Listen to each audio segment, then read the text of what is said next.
Frogmore House is over 300 years old and is a really important part of Watford's heritage.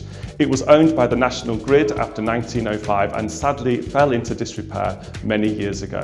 But now we're very much looking towards a brighter future for this historic gem.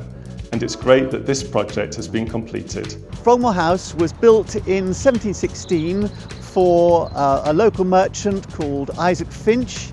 He was very successful, built this fabulous house. It was one of the grandest houses in Watford. It was surrounded by its own land and orchards and had garden buildings. Sadly, that was all swept away when the building was eventually sold to a private gas company who wanted it to put their enormous gasometer right next door to the building. Luckily, that's all been now swept away and we've had an opportunity to restore the building. So by the 1970s, Frogmore House had been divided into 3 flats. It stayed this way really until the 1990s when it was put on the Buildings at Risk register. We were brought in by St William, working with the gas board, to restore the building about 3 years ago.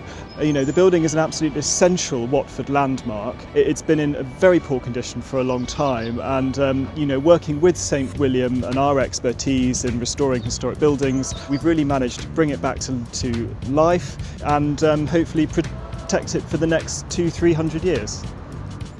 Well, on behalf of St William and the Bartley Group plc, I'd like to acknowledge what has been a really collaborative effort with Watford Borough Council.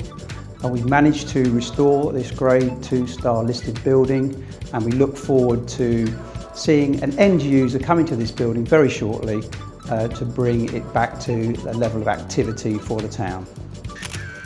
Everyone involved went to a great deal of effort to get this project done. It's not on council land, which made it especially difficult, but working really closely with St William, we've managed to get this project done.